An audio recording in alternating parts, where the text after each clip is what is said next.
Welcome to the HaneyBiz Project with Mark Haney. Mark is a serial investorpreneur and the chief dreaming officer of the HaneyBiz companies. He's working tirelessly to ignite the entrepreneurial revolution and share the inspiring stories of the region's most influential leaders. And now, here's Mark Haney. All right. This is the HaneyBiz Project. We are halfway through the season, halfway through 2017, but we are redoubling our efforts to ignite the entrepreneurial revolution right here in our hometown of Sacramento.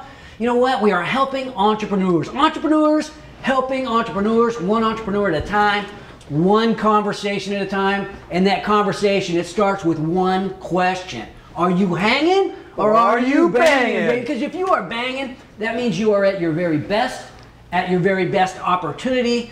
But if you're hanging, that's cool too. I mean, we all need our downtime. Am I right, Marcus? No doubt. I like hanging like the best of them. I am here with Marcus Haney and Caroline Gaines, and we are getting ready to talk a little bit about business, about entrepreneurship. How you doing, Caroline? I'm doing amazing. It feels good to be here. It was 4th of July weekend, last weekend. I mean, it's a chance for a lot of us to be hanging, right? We all know that banging is when, when the magic happens, but sometimes we need a little R&R, don't we? Absolutely. What'd you do on 4th of July weekend? Hung out with my family. You were hanging, huh? Yeah, I was hanging and I got restored, so that was really nice. Well, you are an extremely hard worker. You oversee the HaneyBiz PR team, the HaneyBiz PR company, and you work hard, your team works hard, you deserve a break. How about you, Marcus? What's hanging look like on 4th of July for Marcus 4th of July, I went out on the boat and enjoyed the lake a little bit, had some R&R, got some sunshine. Nice. How was the lake? You out on Folsom Lake? Folsom Lake with my boy Jordan Darling over at Freeform Factory. So yeah, we had a good time out there. Yeah, he owns the first electric jet ski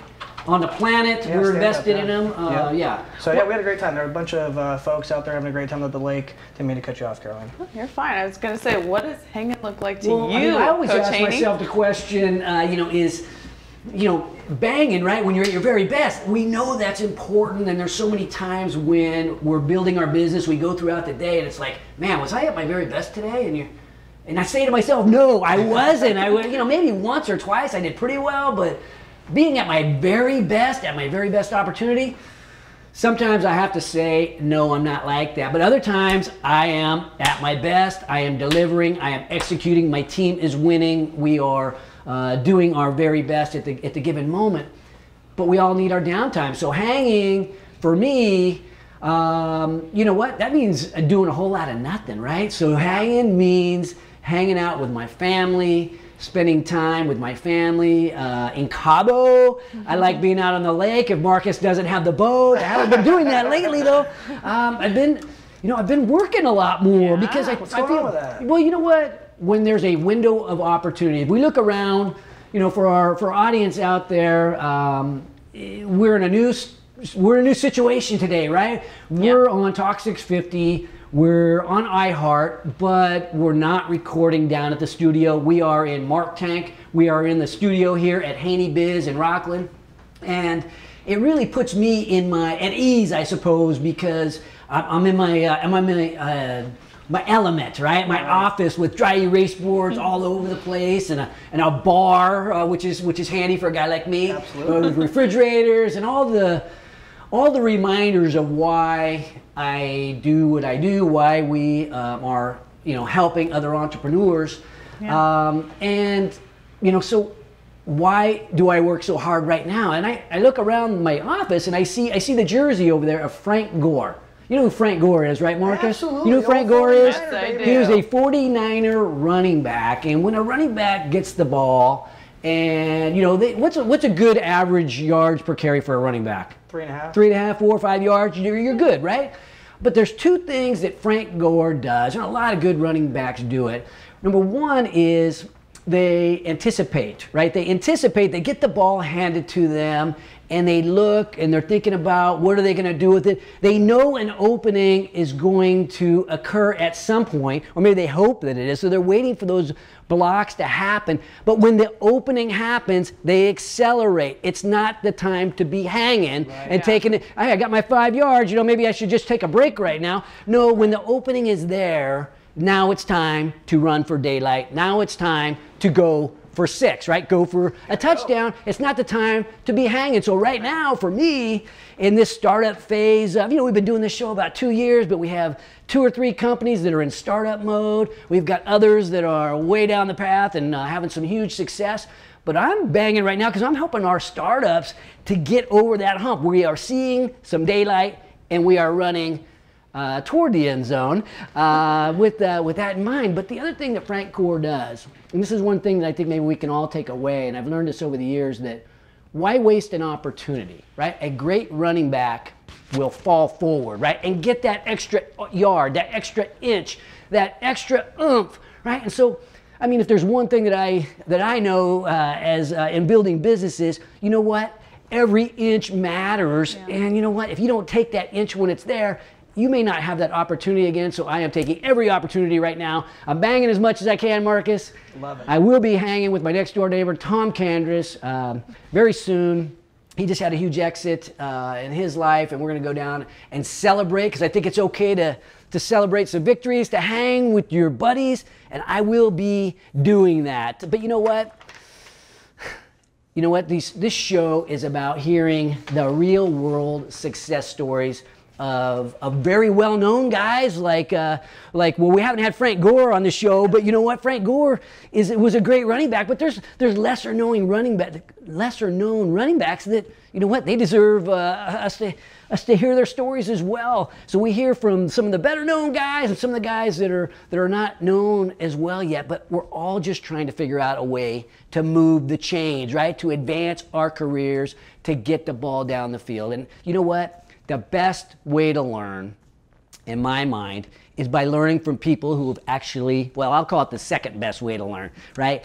The best way to learn is by rolling up your sleeves, tightening up the chin strap, putting on the cleats, and getting in the game yourself. But the second best way to learn is by talking to people who have actually been in the game, have been there, done that, and they've got battle scars to show for it. Later in the show, we are going to meet Ryan Graham of Track 7 Brewing. And today, we got a doctor in the house. Yes, Dr. Grover Lee, the owner of Wise Villa Winery, is here to share his story. But coming up after the break, we will meet the illustrious Congressman from the 4th District, Mr. Tom McClintock. Join the revolution. HaneyBiz.com, courtesy of 5 Star Bank, the Entrepreneur's Bank. This is the HaneyBiz Project.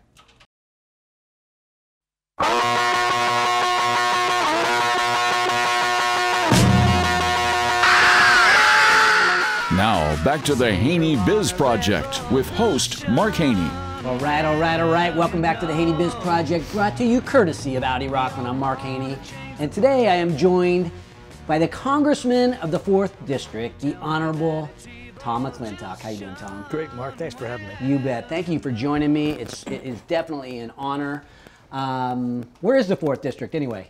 It's a big district. It starts up in Truckee, north of Lake Tahoe, runs through the gold country, Sierra Nevada essentially, takes in Tahoe, Yosemite Valley, and ends in Kings Canyon in Fresno County. In fact, we've got more than half of Fresno County in the district as well. Wow. Now you have Placer County, which is adjacent to Sacramento. We have most of Placer County, all of El Dorado County. Okay. So a big part of our listenership is from that area, but a lot of people are affected by what happens in those counties, but we're also affected by what happens in Washington, right? So as the Congressman, what maybe just give us an idea what that job entails. I know that's a huge job, but just maybe like an overview, a 30-second overview for us. The American people in the last 4 elections have given us a very, very clear mandate: revive the economy, rescue the health care system, and secure the borders.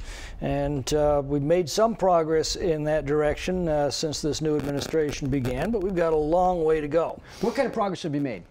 Well, the progress is mainly right now through executive action. The illegal border crossings are down some 70% since the election, in large part because the president's again enforcing those laws. He's been able to use executive authority to roll back a number of the regulations that have been crushing the economy. In addition, the Congress has passed a number of Congressional Review Act measures which further reduce the regulatory burdens. This president, in his first 100 days, signed more legislation than any president since Harry Truman. Most of that was rolling back regulations. The relief alone is estimated to be about $68 billion on the economy right now. But that's just a drop in the bucket. Tax reform is still on the runway. That's got to be enacted this year. The health care bill passed the House, but it's currently being considered in the Senate. That's got to be in place this year. So we got a lot of work yet to do.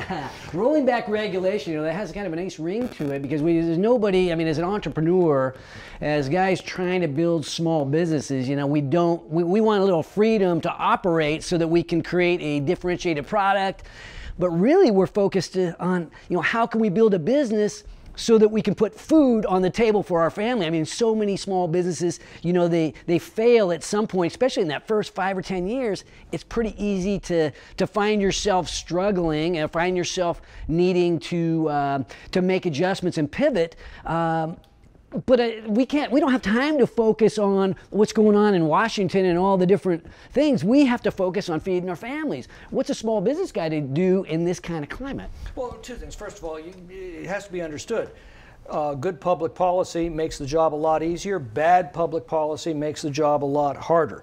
And what I've observed over the years is when in good times, people don't pay a lot of attention to politics because they don't need to. Things are going reasonably well, even reasonably poorly. They've got a lot of other things in their lives that they need to attend to. But when a crisis approaches, that's when you see the strength of a democracy emerge. It's one by one, individual citizens come to the conclusion, things are getting pretty bad, and as a citizen, I've got to do something. That's when they engage in the political process. That's when they change things. We've just been through a period of profound change. Of course, with profound change comes profound controversy, but that's all part of the process of meeting the mandate that we've been given, as I said, to restore the economy, repair the healthcare system, and secure our borders. Well, I mean, this show is about entrepreneurs helping entrepreneurs. I'm a small business guy. My next door neighbor built a business. He had a successful exit. He's my neighbor. He helps me a little bit with ideas and as a sounding board. I bounce ideas off of him, and we're trying to make that culture sort of take hold here in Sacramento, where, you know, small businesses don't have to fail. Entrepreneurs want to help one another. Yeah. And you were talking about that before the show about, hey, maybe neighbors ought to just start talking to one another about what's going on out here. I mean, two things. Number one, people have to understand that policy is not decided in Washington or Sacramento. Policy is actually decided over backyard fences, family dinner tables, coffee at Starbucks. Once those policy decisions are made by individual Americans, then they are reflected by the government in Washington and Sacramento. So engaging in that process is everything. The debates that go on in Washington are just a reflection of the debate that goes on every day in our community. That's the first, and you've got to be a part of that debate. The second thing to understand is you're not when you're having a close encounter with a federal bureaucracy, or for that matter, a state bureaucracy, you're not in this alone. Okay. If it's a federal bureaucracy, call our congressional office. We have you're in Roseville. Here in Roseville, 786-5560. Here to help. Yeah. Tom McClintock. And the point is, we have an entire division of that office that's specifically designed to assist constituents with the bureaucracies. If it's a state bureaucracy, your state legislative offices, your assemblyman and your senator have the same kind of arrangement in their offices. We can't promise results. That is, we can't force the bureaucracies to do something, but we can make darn sure that we've rattled cages, that we've taken your case to the attention of the bureau, so nothing is going to fall through the cracks. You're going to get due justice from these bureaucracies. But we can't do that if you don't tell us you're having a open door policy at Tom McClintock's office. You can get him or his team. And I think, like you said, I think a lot of people, I know Senator Ted Gaines has that same sort of like, come, let me help you. I can't promise you the world, but I'm here to help. But as I talk to somebody who's on the national scene, you're one of the most, if not the most respected in your field, I keep thinking about where I get my news from, right? You turn on the TV, or you listen to these talk shows on AM radio, and you hear a pretty one-sided point of view. And I was just thinking, then you hear this stuff about fake news, right? We all know there's fake news. You got the Trump tweets, and I just keep thinking where I get my news. The most valuable news that I get is when I talk to my son about how your day was, right, Marcus? I text you at the end of the day, were you hanging or banging today, right? And I get the news of the day of my family or my grandkids, and what did they learn today in school? That's the news that I care most about. But I have a little bit of time to gather the national news. Where should I get the news from? Well, you've got a wider choice than you've ever had before. That's the best thing about the era we live in today. It used to be you'd get your news from one of 3 networks and that was it, or the local newspaper and there's only one. Now you have a wide range of choices, and I'd advise people to avail yourself of all of those choices. You now have news aggregators that will look at a multitude of different newspapers, pull the most interesting stories. You pick the aggregator, they'll pick the articles from across the country. So the good news is information is so much more widely available than ever before. The bad news is we don't often avail ourselves of it, and that's the irony. Understood. Okay, let's talk a little bit about confidence, right? So Sacramento, we kept the Kings. You and I talked about this a little bit earlier. Looks like we're going to get an MLS team, knock on wood. We're starting to see some the seeds being planted for something really special happening right here in the Sacramento region in terms of entrepreneurship and growth, and it starts with some confidence, right? So once you get a little bit of confidence, it kind of gets you that energy to work a little harder, do a little more. You start believing in things, and then that can catch fire. You see what's happening with the stock market. They call it the Trump trade, starting to happen.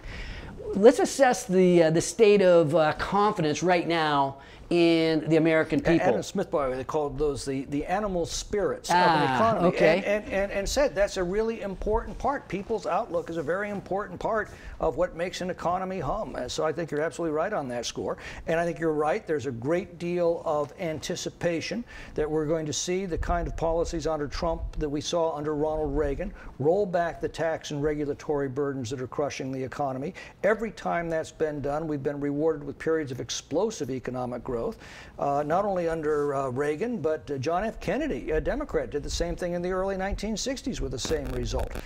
So we know how to revive an economy. There's a great deal of anticipation. Those policies are going to be put in place. We've got to meet those expectations because those high animal spirits that are running right now on anticipating these policies could come crashing down if it appears those policies are not going to be enacted. So that's the unfinished work, and there's a lot of it that we have to attend to. And the point that you made about your conversations with Marcus and others, that is everything. It's ultimately these things are going to be decided based upon the answer to the question that Ronald Reagan asked years ago. Are you better off today than you were 4 years ago? Yeah. No way a politician or a pundit can spin that answer. You know in your own life what's happening. You know if things are getting better or getting worse.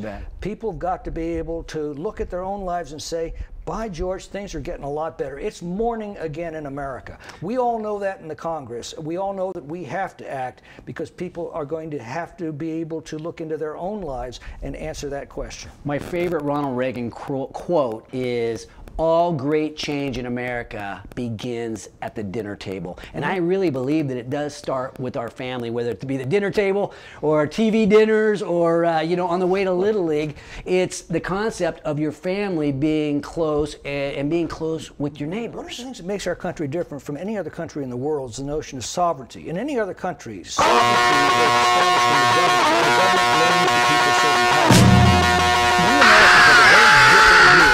Welcome back to Mark Haney, igniting the entrepreneurial revolution with the HaneyBiz Project. Unlike other countries, in America, the sovereign does not govern. The sovereign hires help to govern. That's what I do. That's what any elected official is. We're hired help. And then over those next 2 years, the sovereign watches that hired help and discusses among itself how the hired help's doing.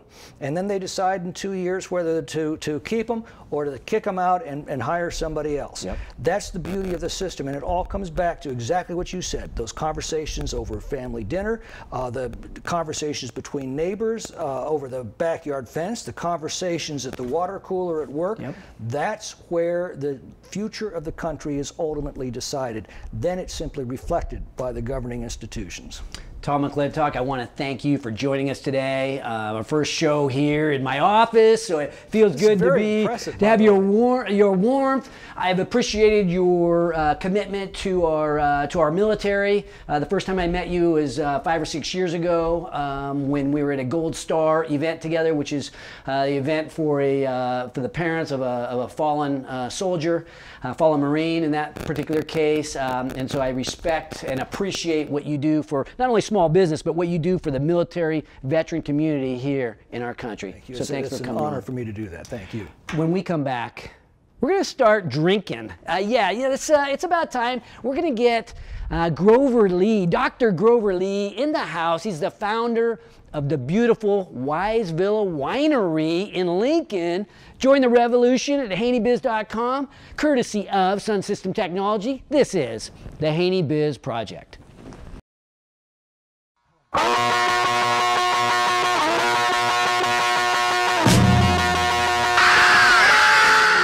Welcome back to Mark Haney, igniting the entrepreneurial revolution with the HaneyBiz Project.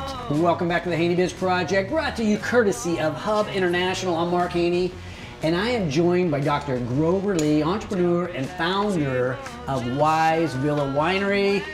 How you doing, Dr. Grover? I'm doing good, Dr. Grover Lee. Yes. Now you're a doctor, Yes. but you're a winemaker. Yes. Give us a little bit of your background, real quick. Okay. Major doctorate is clinical pharmacy, but that started with a PhD program in biochemistry that got me into that, and then I wanted some more medical component of that, so I went to a medical school, board certification in managed care medicine, and as I mentioned a few times to a few people, that's all about winemaking. Ah, nice. I mean, all that. The pharmaceutical industry was great training for building this enormous winery, huh? Good to know. Yeah. How does it? Where's the intersection? Well, the intersection is just Wise Villa Winery is just east of Lincoln, in the rolling foothills there at Garden Bar and Wise Road. Okay, but it takes a lot of precision to make that wine. We'll talk about that. I know it takes a lot of precision to do the pharmaceutical stuff. And I know you've built other businesses as well. If there's time, we'll get into that. We only have a few minutes to talk. So let's talk about Wise Villa. That place is like one of the most beautiful places out there in Lincoln. It's a hidden gem. Describe the feeling that you get when you pull onto your property. I mean, it's enormous. Yeah, I spent a lot of time in Europe. And so my whole winemaking life was sort of culminated in what the experience was in Europe, and what talking to winemakers and vineyard managers and so forth, adding a lot of science to some classic winemaking procedures, and getting that feel of Tuscany and getting the feel of some little villages in France, all over France. Okay, so coming up there, Lauren and I went up there the other day, and we got that feeling. You see this huge set of grapevines, right? And then the Tuscan feel of the buildings. You walk in, you can have lunch, you can have, or dinner, I guess it is, and you can have events. A guy could get married there, a girl could get married there.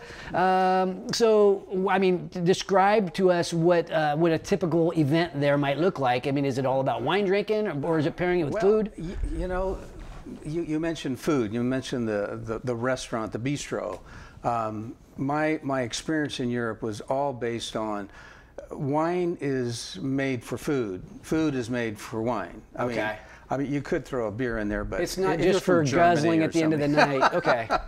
You know, it's really about. To me, it was all about having a wine that is very, very appropriate for food, and having a wine that is. Well, my wine, how it's made is, I'm in the 1 percentile of how wine is made worldwide.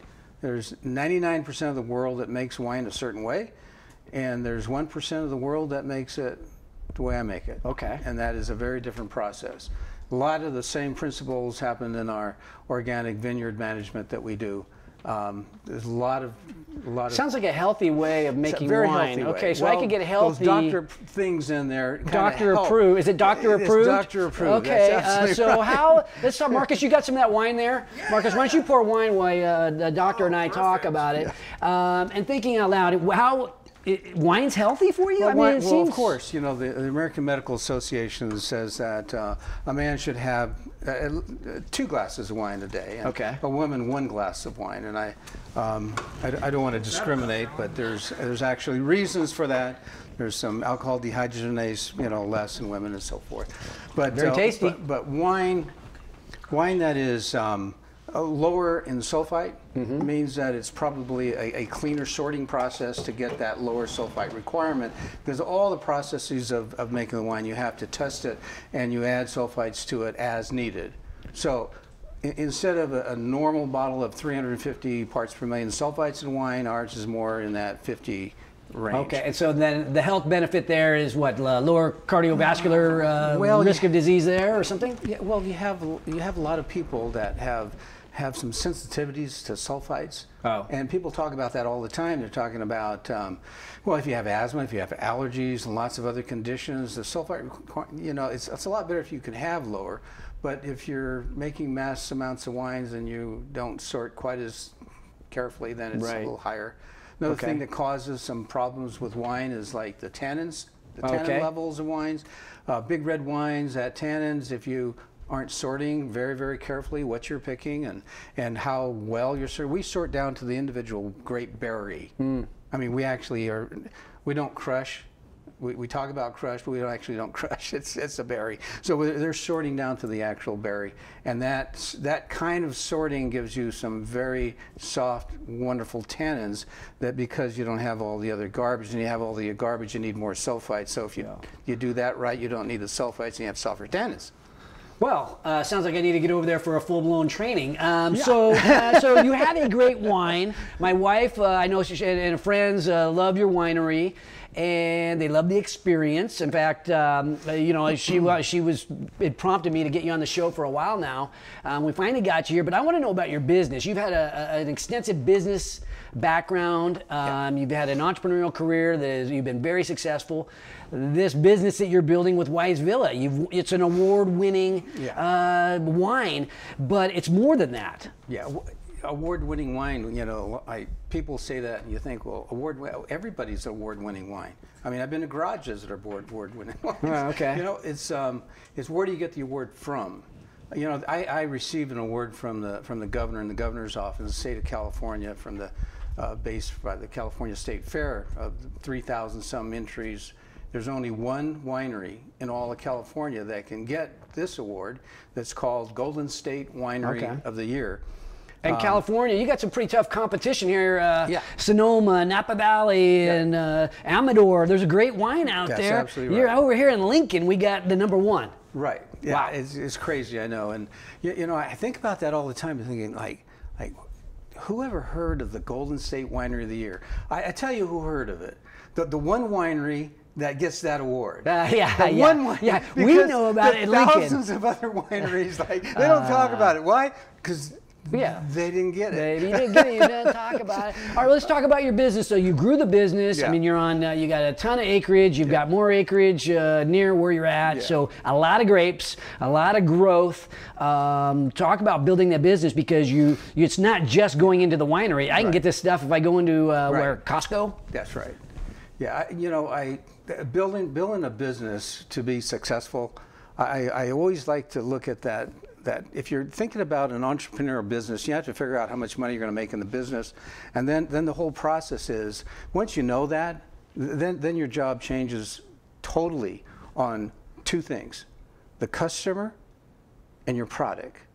So if you have the best service that possible, and your product is the best product that can be made, and you make sure that's all you focus on, and that is what you do. That is my job, is to have the best possible everything I do to make that product and the service to that customer. I don't have to worry about the money. I don't have to worry. I have to worry about making the best product and have the best possible service. The money will follow, but I have to know when I start how much money I'm going to make, and if I follow my plan, which is all based on the customer and the product. Best possible customer experience, best possible product, best possible wine, and it's healthy, and beer's kind of healthy too, right? Absolutely. Okay, good. That's helpful for me because we got a beer guy coming up after you. I've been known to sample beer a little bit more than wine, so we're going to be talking about that, talking about the health benefits. You know, I got a lot of habits. Beer sounds like it's one of my good ones now, huh? Well, Good. Okay. If I have just... Yeah, we got 20 seconds. 20 seconds. The alcohol content, very, very important for wine. My alcohol content is much, much lower than most California wines. Okay. And that's also a health benefit, but is also a benefit for the product quality. And I could talk a lot more about that, but both the health benefits, the calories, and there's a bunch of other stuff that involves in that, and food. And everything. Is it lower calorie? Lower calorie. Low calorie, absolutely. low alcohol. Well, you had me at lower calorie, but yes. low alcohol, I don't know about that.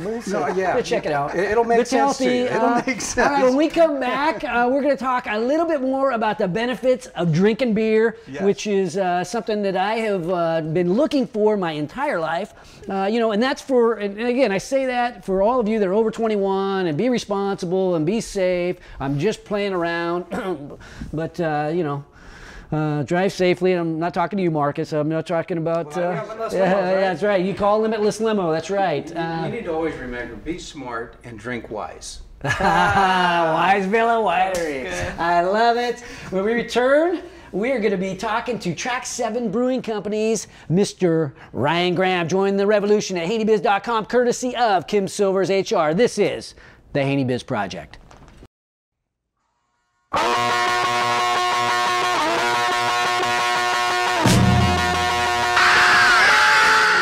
And now back to the HaneyBiz Project with investorpreneur Mark Haney. Welcome back to the HaneyBiz Project, brought to you courtesy of the Entrepreneurs Organization of Sacramento.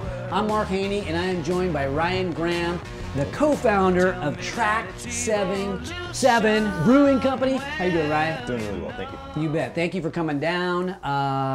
Want to talk about your business, want to get to know you a little bit.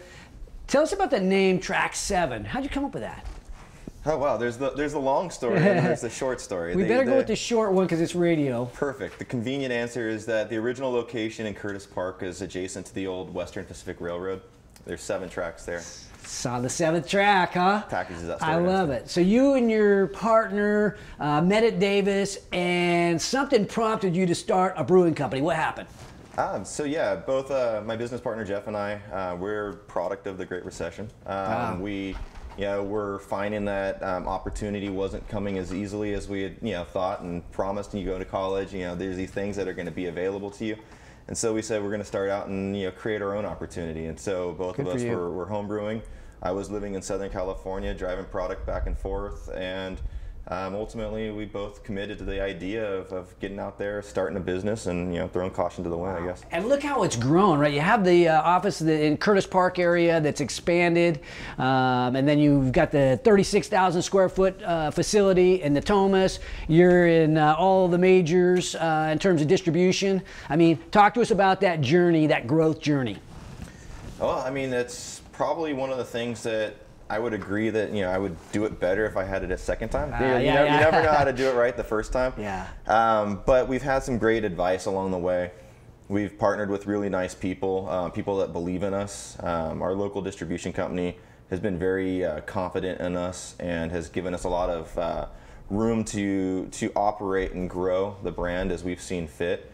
Despite the fact that we tend to run out of product for them and some of the other small business problems. So they're selling out of your stuff, which is not the worst. A guy can have a worse problem. There are worse problems than that, yes. Yes. So we've managed all right, and we've had a really great cast of characters that have helped support us. So you've got your wives in the business, and you guys are partners. So there's like 4 partners. The company's grown with several employees. How do you guys sort out who does what? Allocation of the human resources, if you will. Sure. It's one of those things that's not been easy along the way. Everyone starts off kind of going, well, I really like doing this. Well, I really like doing that. And over time, some of those jobs and responsibilities kind of overlap with each other, and it may be that in actuality someone has a greater aptitude for a different aspect of the business. And so This last year has been a lot about us going through kind of that next level of business development, and it's really been about, instead of investing in new tanks and new equipment,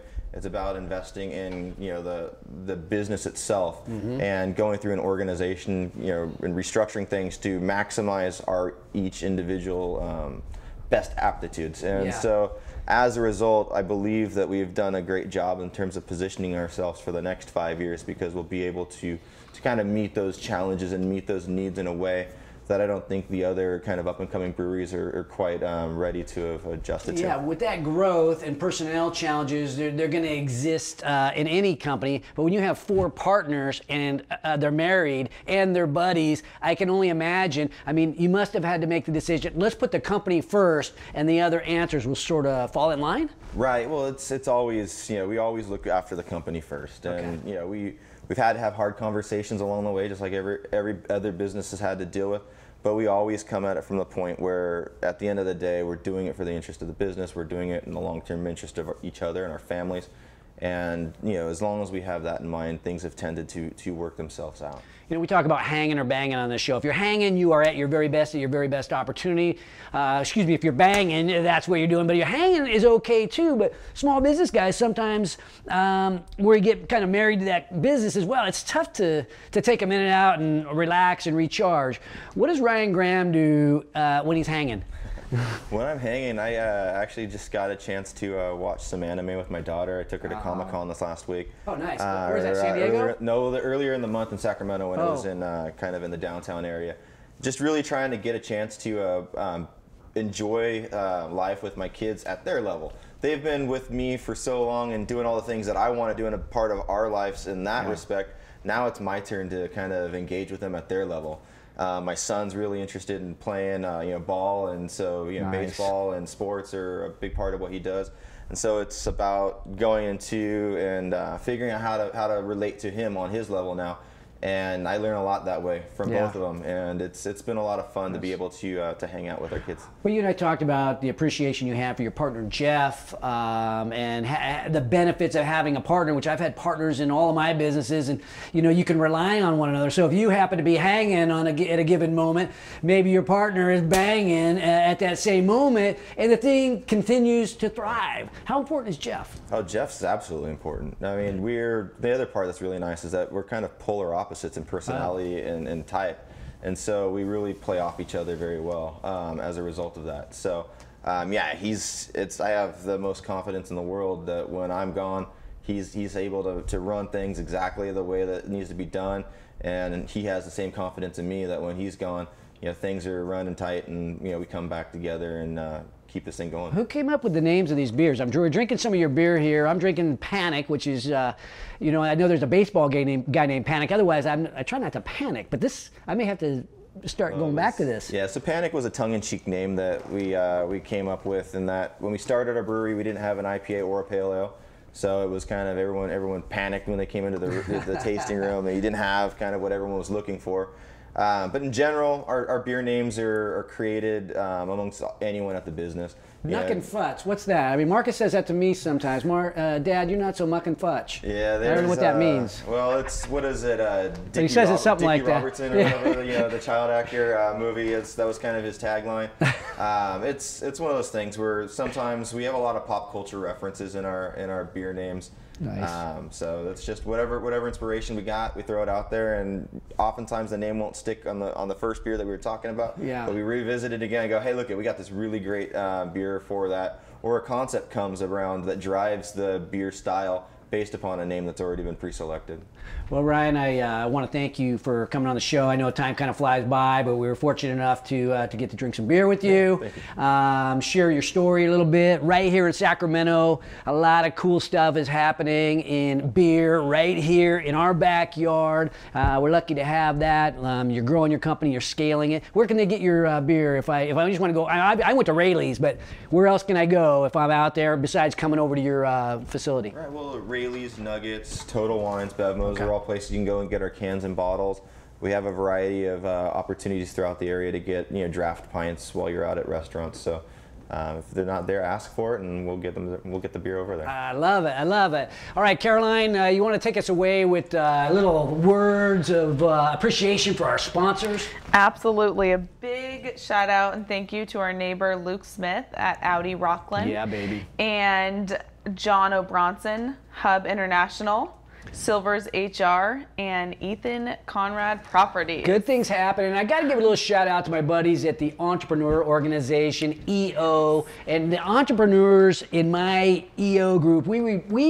When we're hanging, we like to be thinking about once-in-a-lifetime events. We call them oil events, and we're going to be doing that. We're going out to Tesla, I think, in a week or two, but that's the kind of thing you get to do if you are in part of EO Entrepreneurs of Sacramento. If you want to think about joining that, come see me. I am an ambassador for the club, and it is a heck of a lot of fun. Also, got to give a little shout out to HaneyBiz and the cool things that you and your team are doing around here, Caroline, in PR, what we're doing in marketing. You know, a lot of people are thinking about how do I grow my business. Well, maybe you ought to let HaneyBiz go hands-on. We get in, help you with your business, help you with your accounting, your marketing, your cybersecurity. I mean, whatever you got, we are here to help. And if I don't have the company here in the house, guess what?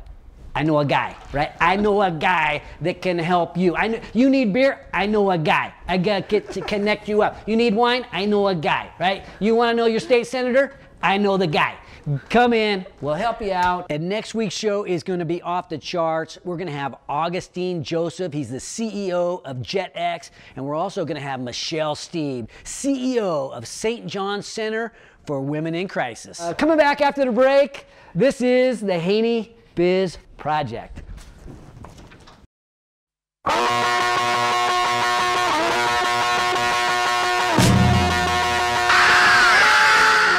Welcome back for Mark's takeaways from today's HaneyBiz Project. Welcome back to the HaneyBiz Project, brought to you courtesy of the Entrepreneurs Organization of Sacramento. I'm Mark Haney, and today we have been talking about the difference between hanging and banging. Both are good.